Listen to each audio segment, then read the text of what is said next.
दो भाग हैं आपके जीवन के, एक है ज्ञान के पहले, दूसरा है ज्ञान के बाद। तो जब ज्ञान हो जाता है उसके बाद उसको स्थिर रखने के लिए जीवन की स्थितियां, आवश्यकताएं इतना आवश्यक नहीं है उसको स्थिर रखने के लिए कि वो सारा का सारा अच्छा हो जीवन आपका।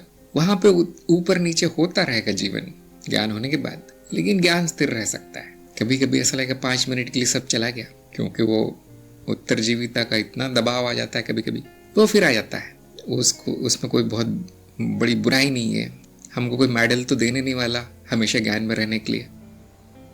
तो जितना हो जाए उतना ज्ञान होने के बाद स्थिर रहिए, जितना हो जाए प्रेम पूर्वक, आनंद पूर्वक। अगर चेतना की साधना को भी संघर्ष ही बना लिया है तो इस मार्ग पे आने का अर्थ ही नहीं रहा। फिर तो संसार में ही रहो, मैं बोलता हूँ, क्योंकि संसार में तो वही कर रहे हैं लोग, संघर्ष ही कर रहे हैं। हाँ, जब ज्ञान के पहले, जब ज्ञान हुआ नहीं है, वहां पे आपकी अगर जरूरतें पूरी नहीं है तो इसमें रुचि नहीं आएगी। तब गुरु की बात भी अर्थहीन लगेगी कि ये कहते हैं कि माया है वो घर में खाने के लिए नहीं है। ये कहते हैं मैं शरीर नहीं हूँ, शरीर में बहुत दर्द है, दवाइयाँ चाहिए, डॉक्टर के पैसे नहीं।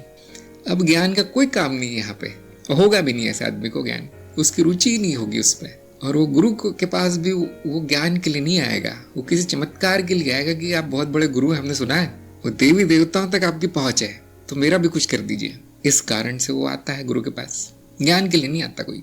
शुरू में ऐसा ही होता है, समस्याओं के लिए जाते हैं लोग अध्यात्म में, मिलता कुछ है नहीं वहाँ।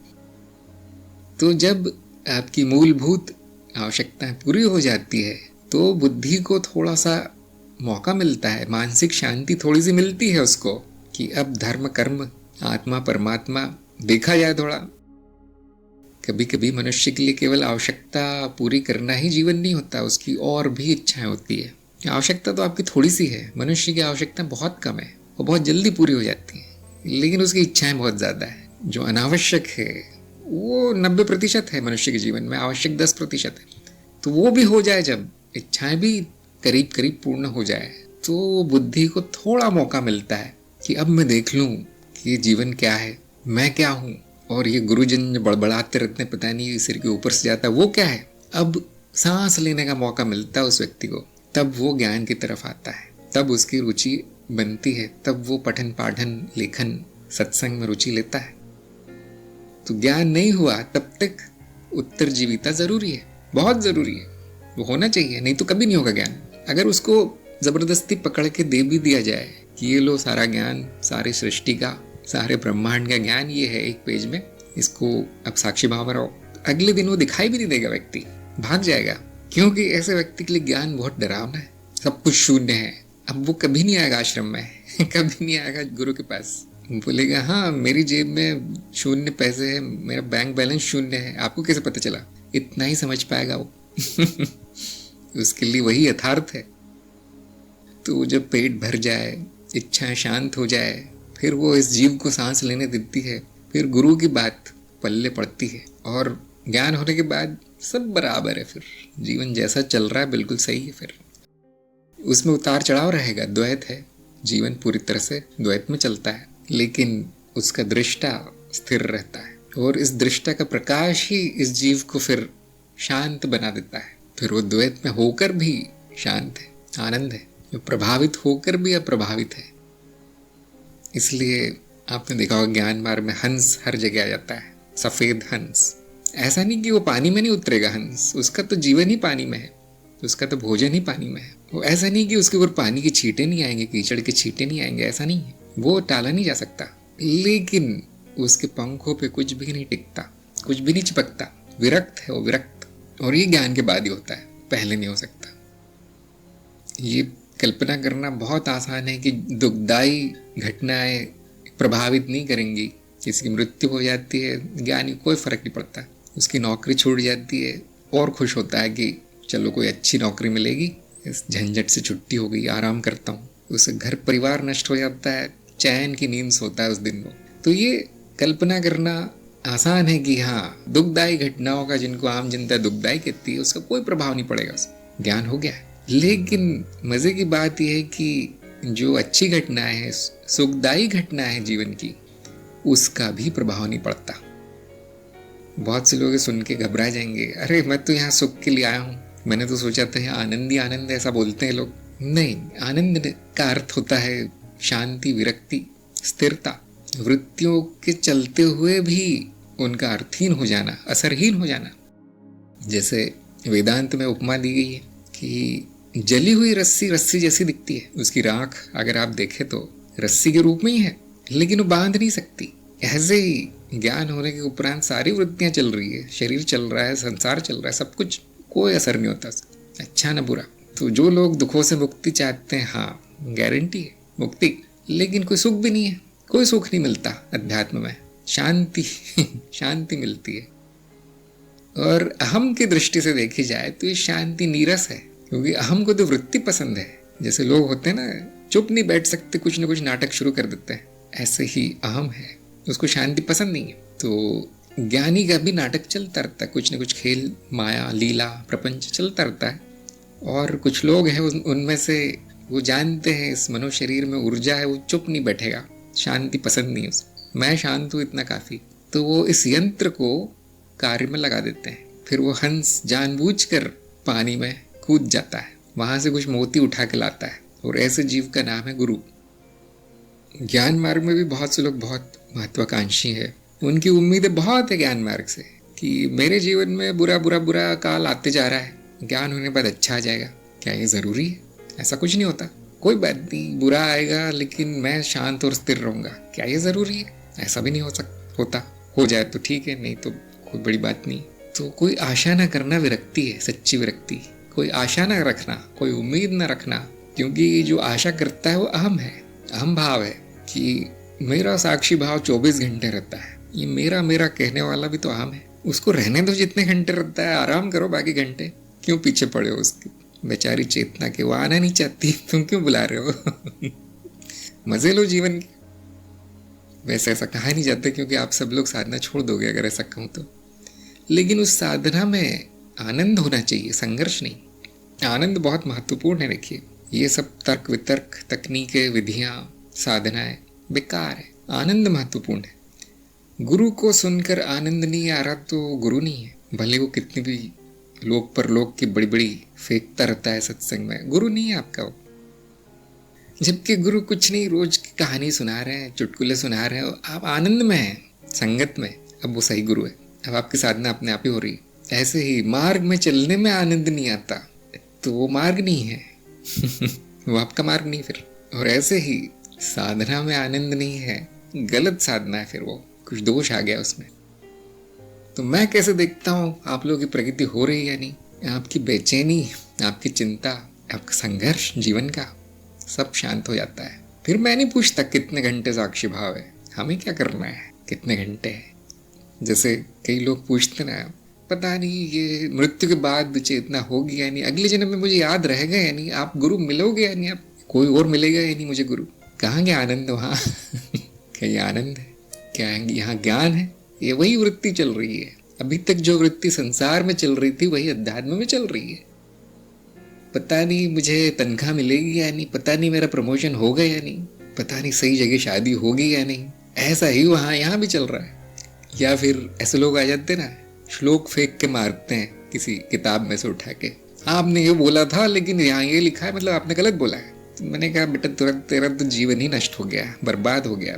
न मार्ग है, न गुरु है, न आनंद है, न शांति, न साधना है। शब्दों में पढ़ा है अभी तक कि इस व्यक्ति ने ये शब्द उपयोग किए हैं, इस ग्रंथ में ये शब्द लिखे हैं, अब मुझे जाके बहस करनी।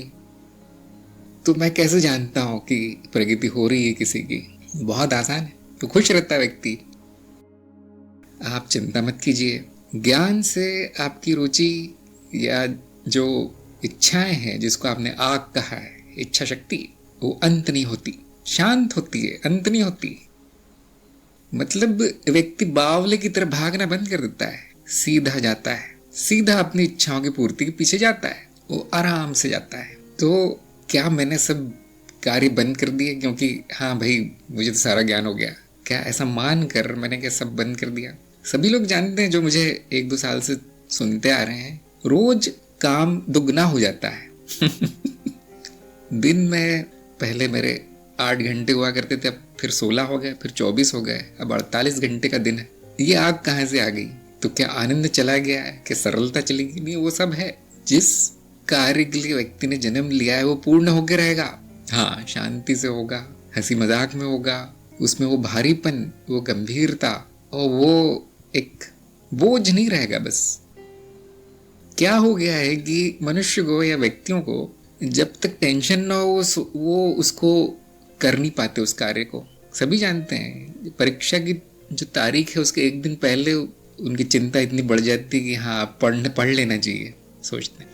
या उनके मालिक ने कोई काम दिया है, नौकर है, नौकरी कर रहे हैं, तो वो जिस दिन आने वाला है उस दिन काम शुरू करते हो करना। उसको वो लोग आग समझते हैं। वो आग नहीं, वो तो मजबूरी है, वो इच्छा नहीं है, अनिच्छा है। इच्छा शांत होती है, इच्छा में आनंद होता है। वो इच्छा पूर्ति के लिए किसी को कहना नहीं पड़ता, धक्का नहीं लगाना पड़ता जीव को, वो खुद ही चलता है। इच्छा चलाती है उसको, और वो भागता भी नहीं, तो उसको पता है इसीलिए मैंने जन्म लिया है, सारा जन्म तो यही करना है, सारा जीवन। तो इसलिए मैंने कहा है कि ज्ञान होने के पहले व्यक्ति जो भी करता है बेकार ही होता है। बेकार का जीवन है उसका, बेकार की बातें हैं, बेकार के विचार हैं, अर्थहीन है उसका। ज्ञान होने के बाद सब पटरी पे चलता है। ऐसा लगता है बाहर से वो शांत है, उसको कुछ करने की इच्छा नहीं है। क्या करने की इच्छा नहीं है? जो पागलों की तरह घूम रहा था ज्ञान होने के पहले, वो करने की इच्छा नहीं है। न वो पैसे के पीछे भागता है, न संबंधों के पीछे, न दिखावे के पीछे, न झूठी प्रतिष्ठा के पीछे जो ये झूठा समाज देता है उसको। किसके पीछे भागता है?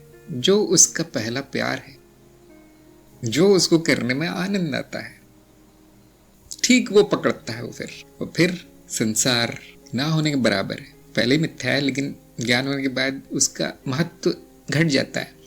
अब दूसरे लोग देखते हैं तो ऐसा लगता है अरे ये तो कुछ करता ही नहीं, आलसी है, बैठा हुआ है, या पता नहीं ऐसा कुछ काम करता है, कुछ लिखता रहता है, कुछ टाइप करता रहता है, सत्संग में जाके कुछ बोलता रहता है, संदेश भेजता रहता है, या कहीं जंगल में चला गया रहने की, तीर्थ यात्रा पे चला गया है तो प्रयोग कर रहा है तंत्र मंत्र के। तो वो क्या सोचते हैं कि ये तो रास्ता भटक गया है, इसका जीवन व्यर्थ जा रहा है। लेकिन जो साधक है वो जानता है कि मेरा जीवन व्यर्थ जा रहा था, अब उसका अर्थ है।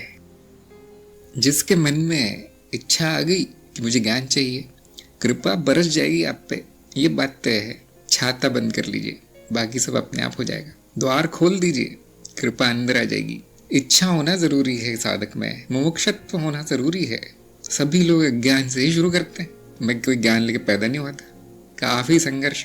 लेकिन कृपा तब होती है जब वो इच्छा इतनी बढ़ जाए कि सांस लेने से भी तेज ज्ञान की इच्छा हो आप में, फिर सफलता निश्चित है। और कई बार जिस चीज की बहुत इच्छा होती है वो स्वतः ही मिल जाती है, बिना प्रयास और इंतजार के मिली उस वस्तु की उपलब्धि से इतना आनंद नहीं मिलता। तो मैं तो कहता हूँ कि वो वस्तु किसी और को दे देनी चाहिए, उसको आनंद मिलेगा। करके देखिए प्रयोग। क्योंकि हाँ, ये बात सच है कि मनुष्य को ये आदत पड़ी कि जब तक वो मार काट करके नहीं, छीन कर नहीं ले लेता उसको सुख नहीं मिलता, चैन नहीं मिलता। एक प्रतियोगिता की भावना आ गई सब में। जबकि प्रकृति ने क्या कर रखा है कि जो प्रारब्ध है वो मिल ही जाएगा, ये इंतजाम कर रखा है प्रकृति ने पहले से। इसलिए जब आप संघर्ष छोड़ देते हैं तो सब आपकी झोली में आगे गिरता है। लेकिन हाँ, क्योंकि पुरानी आदत ये कह रही है कि कुछ करना नहीं पड़ा तो मतलब बेकार की चीज होगी, तो उसका आनंद नहीं उठा पाता वो व्यक्ति। तो मेरा एक ही कहना है उसमें कि शायद किसी और के काम आएगा, शायद किसी और को आनंद मिलेगा उसका। तो अब साधक का आनंद लेने में इतना नहीं है जितना देने में है। करके देखिए प्रयोग। मिलने में आनंद नहीं आता, वो तो विरक्त हो चुका है साधक। जैसे आपने कहा ना, जिसकी इच्छा होती है मिल जाता है। अब इच्छाओं से भी विरक्ति हो गई। तो देखिए यहाँ पे कई लोग बैठे हुए हैं जो कि बस उसकी वो मिलने की कल्पना करते हैं, कभी मिलता नहीं। तो उससे बड़ा आनंद कुछ नहीं है जो कि किसी दूसरे को मिल जाए। मेरा तो हो गया सब, मेरी तो इच्छा भी अब अर्थहीन है। जीवन थोड़ा सा नीरस हो जाता है इस कारण, क्योंकि ज्ञान होने के बाद वो इच्छाओं की मिथ्या भी दिख जाती है कि मैं मिथ्या के पीछे ही भाग रहा था। तो हाँ, जिसको सत्य मान के अभी तक पीछे पड़े थे वो अचानक मिल जाए किंतु मिथ्या रूप में सामने आए आपके, ये भी घटना हो गई सपने में, अब क्या करूं? तो आप देखेंगे उसको किसी और को अर्पित कर देने में ही आनंद, उससे बड़ा कोई आनंद नहीं है। ये आप अपने माँ बाप से पूछ सकते हैं कि जब आप छोटे थे तो वो अपने लिए कुछ नहीं चाहते थे, या जो चाहते थे उनके पास पहले से था, लेकिन आपको कुछ देने में उनका ज़्यादा सुख था। आपके बड़े होने के बाद कुछ और हो गई वो स्थिति, और तो कोई नहीं जानता क्या हो जाता है, लेकिन वो प्रेम इतना था वहाँ कि बेटा तुम्हें क्या चाहिए, फिर वो ला के दिया जाता था। और आपकी इच्छा पूरी करने में ही आपकी माँ को आनंद मिलता था, और उसका कुछ था नहीं खुद का, जो भी था वो मिल रहा था उसको। तो ये जो देने का आनंद है ये शुद्ध है, और ये आनंद बहुत कम लोगों को नसीब होता है। अधिकतर तो लेने वाला ही आनंद चल रहा है मुझे ये चाहिए, मुझे वो चाहिए। और इस संघर्ष के बाद जो मिलता है उसमें क्यों आनंद है? क्योंकि वो संघर्ष रुक गया थोड़ी देर के लिए, क्षणिक आनंद, सुख। जो इच्छा आई थी आंधी तूफान की तरह, वो वस्तु या वो उपलब्धि होने के बाद अब उसका कोई काम नहीं रह गया, तो शांति छा गई थोड़ी देर, ज़्यादा नहीं। और लोग उसी को सुख, उसी को आनंद समझ लेते हैं। उस संघर्ष का थोड़ी देर के लिए शांत हो जाना ही उनके लिए सुख है। वो आनंद तो हमेशा था, पृष्ठभूमि में हमेशा था, वो शांति हमेशा थी। वो वृत्ति शांत हो गई इसलिए वो प्रकट हो गया थोड़ी देर के लिए। बादल छट गए तो वो सूर्य प्रकट हो गया आनंद का। लेकिन आम जनता ये सब जानती नहीं है कि वो हमेशा से था, और ये इच्छाओं के खेल उनको नहीं समझ में आता। वो तो यही सोचते कि मेरी इच्छा है, मैंने पूरी की है, और इसका फल मुझे मिल रहे हैं, और जो मुझे आनंद मिला है वो इच्छा पूर्ण होने के कारण मिला है। जबकि सत्य क्या है कि ये मिट्टी का पुतला है मनुष्य, इसका कुछ भी नहीं है, इच्छाएं भी इसकी नहीं है, बस ये भागता है, उसको इच्छाओं को अपना समझकर कर्म करता है हर तरह के। वो किसी तरह से वो जब शांत होती है इच्छा, तो उसी को सुख मान लेता है, उस संघर्ष के अभाव को ही सुख मान लेता है। वो ये भूल चुके हैं लोग कि मेरा स्वभाव आनंद है, मेरा स्वभाव शांति है। और बीच बीच में इस तरह के बादल आ जाते हैं, किंतु सूर्य कहीं कभी जाता नहीं है। ये भूल चुके हैं, सत्य भूल चुके हैं।